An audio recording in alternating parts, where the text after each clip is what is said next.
1980年代の不動産バブルで隆盛を誇った日本経済は、1990年の株式バブル崩壊以降、今日に至るまで30年以上にわたって低迷し続けています。なぜ日本は没落したのでしょうか。このビデオではその理由を解明しつつ、日本経済を復活させるにはどうすればよいのかを考えます。第1章、日本経済の低成長は緊縮財政の成果。高市首相は日本経済が成長しないのは行き過ぎた緊縮財政の呪縛のせいだと考え、責任ある積極財政を主張しています。日本の財政が緊縮というのは事実誤認ですが、そもそも積極財政で経済は成長するのかという疑問があります。森永康平は、このグラフに示されているように、OECD 諸国の名目 GDP の平均成長率と政府支出の伸び率に高い相関性があることから、財政出動すれば成長すると言って、財政支出の拡張を正当化しています。しかし、相関性は因果関係ではありません。相関性を因果関係で説明する仮説は2つあります。1つは、財政支出を増やすと経済が成長すると考えるケインズ仮説。もう一つは、経済が成長すると税収が増え、財政支出も増えると考えるワグナー仮説です。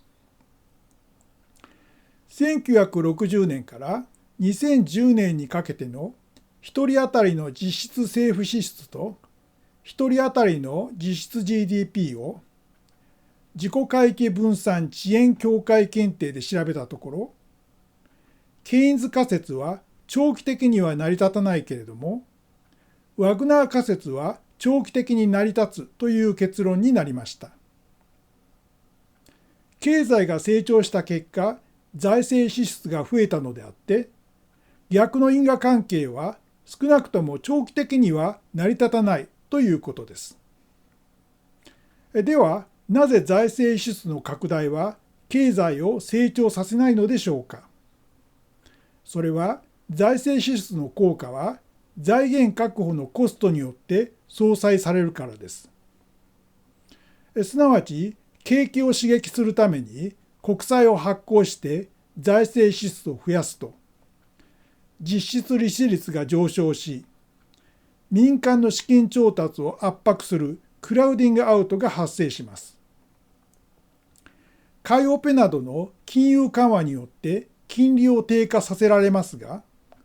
金融緩和は通貨価値を下落させインフレをもたらします。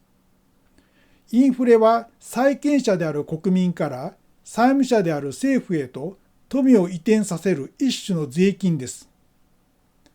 インフレ税が重いと消費者は購買力の低下により生活が苦しくなります。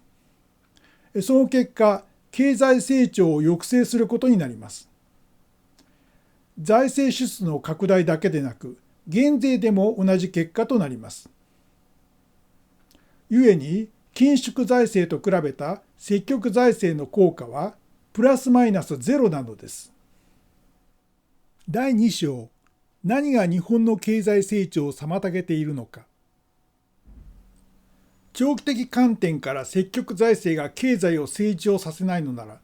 何が経済成長をもたらすのでしょうか。ポール・クルーグマンの答えは生産性です。彼はこう言っています。生産性は全てではないにしても、長期的にはほぼ全てです。ある国が時間の経過とともに生活水準を向上させる能力は、労働者一人当たりの生産性を高める能力にほぼ完全に依存しています。経済成長には、資金、原材料、設備などの資本及び労働の投入を増やす外部成長と、所要のインプットからより多くのアウトプットを生み出す生産性改善による内部成長の2種類があります。インプットを量的に増やす外部成長には物理的な限界があります。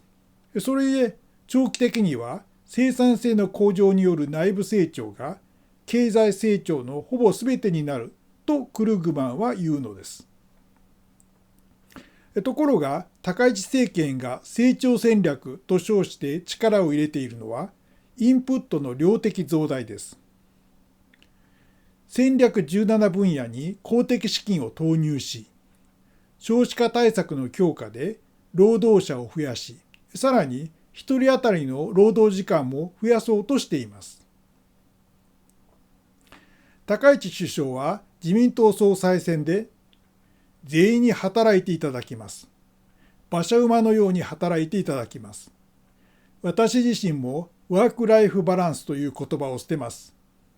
働いて働いて働いて働いて働いてまいります。と発言していました。自民党だけでなく、国民全員に長時間労働を求めているようですが、日本にとって必要なことは、労働を量的に増やすということではなくて、労働の生産性という質を向上させることではないでしょうか。このグラフは1950年から2019年にかけて G7 各国の時間あたり労働生産性がどう推移したかを示しています。日本は G7 において最下位であり、しかもこの20年ほどの間、ほとんど伸びていません。日本の労働生産性には大きな改善の余地があるということです。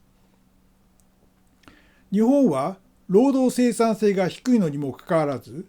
なぜ80年代までは経済が成長できたのかと疑問に思う人もいることでしょう。それは団塊の世代が低賃金で長時間働いたからです。数が多い団塊の世代の労働市場への参入により、日本は外部成長が可能だったのです。ところが、90年代になると、年功序列により、団塊の世代が上がりのポストについて高い賃金をもらうようになりました。また、労働時間も短くなりました。これが企業経営を圧迫し、新卒の正社員としての採用を困難にし、就職氷河期を作り出しました。要するに、労働投入量が細って外部成長ができなくなったのです。それなら内部成長に力を入れればよいのですが、なぜそうせずに日本の労働生産性は低いままなのでしょうか。それは、労働市場が機能不全で人的支援が最適配分されないからです。その原因となっているのが終身雇用と年功序列を特徴とする日本的経営です。これこそが日本を没落させた諸悪の根源です。日本の労働生産性が低いのは、仕事が丁寧で商品が価格以上に高品質であるからとして現状を正当化する人もいますが、価格を上げられない高品質は顧客に求められていない無駄な仕事の結果です。実はこれも日本的経営の弊害の一つです。海外では仕事をさせるために人を雇用するのですが、日本では雇用を守るために仕事を作り出すので、付加価値の低い無駄な仕事ができてしまいます。労働生産性を高めるには、この本末転倒を改めなければなりません。第3章、日本経済を復活させるには何が必要か。私の提案は、これまでのように雇用をセーフティーネットにせず、社会保障、例えば給付税額控除のような網羅的な制度をセーフティーネットにすることです。このセーフティーネットの転換は、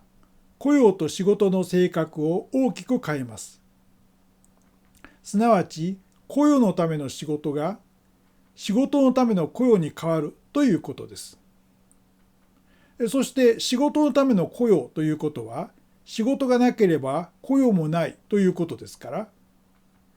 解雇が自由化されることになります。もしも解雇を自由化すると、正規と非正規の格差がなくなります。同一労働、同一賃金になるということです。使用者は直接雇用するので、派遣労働による中間搾取もなくなります。終身雇用では、労働者は様々な仕事をさせられますが、労働市場が自由化されれば、特定の職種に専念して複数の職場を渡り歩けるようになります。これにより労働者の専門化が進み、労働生産性が向上します。また採用のハードルが低くなることで転職が活発になり、使用者間の労働者争奪戦が過熱します。そうなれば中高年を含めた労働者の賃金が上昇します。解雇を自由化すると、企業は AI やフィジカル AI を導入して人員を削減し、失業者が急増するのではないかと懸念する人もいるでしょう。しかし、現在の日本は人手不足なので、失業問題が深刻化することはありません。むしろ、人手不足解消により、外国人労働者への依存を減らせます。もっと重要なことは、AI やフィジカル AI の導入で生産性が改善すると、税収が増え、社会保障の財源が充実することです。これまで働かざる者食うべからずが社会の常識でした。しかし AI やフィジカル AI の導入が今後進めば、働かなくても生きていけるようになります。この理想を実現するためにも、雇用を自己目的化してはいけないのです。この度出版した本、なぜ日本は没落したのかは、このビデオで述べた考えに基づいて、日本没落の原因分析のみならず、日本を復活させる処方箋をも提案しています。興味のある方はぜひお読みください。